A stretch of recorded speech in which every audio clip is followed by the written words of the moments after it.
professional autonomy. Professional means sort of like collective autonomy. And on the other hand, you see a drive towards standardization, automation, continued privatization, cheap labor, which is, to me, leads to bad education.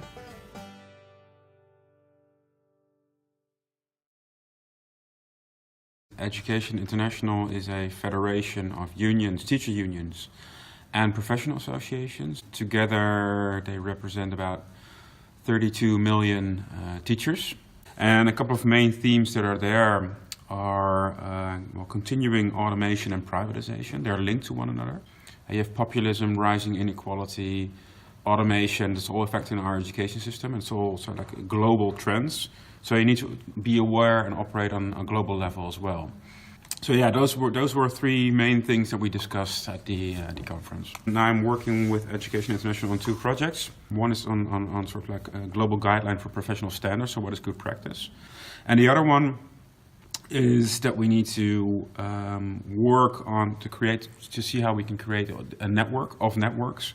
Part of it was sort of like to help that conversation along. And I did a couple of workshops and lectures there at the conference, and it's mainly this time on professional standards. Well, you have to define what you do. You can't just say this is bad, but then so what's the other? So what does good look like? And you have to define that, and you can't wait for the government to do that. And you have to build structures to protect it as well. And that means that you have to build networks, and those have to be open spaces where you can disagree with one another.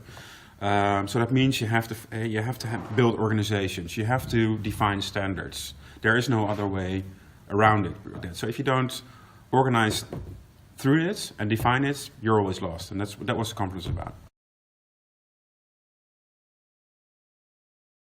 What you see is that they cheapen sort of like the labor costs, or they lower the labor costs.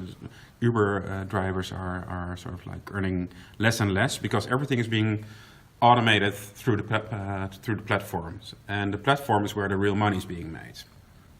And that's also what they're trying to do now in the Global South. There's bridge academies, for example. So they try to create a platform where everything is scripted, where every teacher move is being scripted. So every second you're being told as a teacher, okay, now ask the class this, write something down on the board, ask for feedback. That means that the teacher, at least that's their main, how they operate, doesn't need a training because he can read off a tablet. And if they could sort of like get rid of the teacher and automate it completely and make a robot out of it, that's their end goal, of course, because that's even more cheap.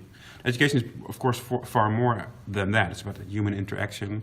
It's about our collective will. It's about how we want to be as a society and as citizens. You know, I completely believe in the public education and sort of like a collective good. So for profit, Uberification, it's the worst thing we can do to our children, and also for the future of our society as well, I think.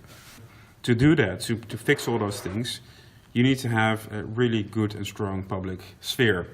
And that, for me, that's also taxation. So I'm always trying to steer those conversations in that direction. So are you willing to do this?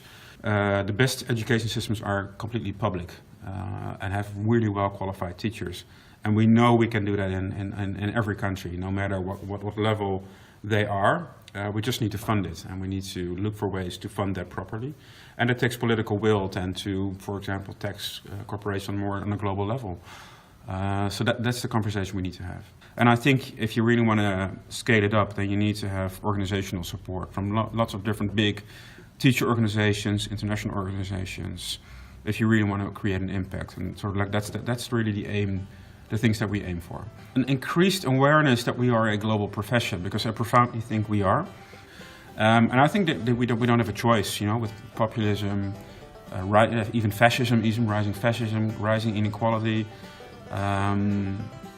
you know, the huge challenge of climate change, those kind of things. It's all global challenges. Well, if teachers can't connect and cooperate globally, sort of like more on an individual level, but also more on a more institutional level, who else can? So we need to lead by example, I think.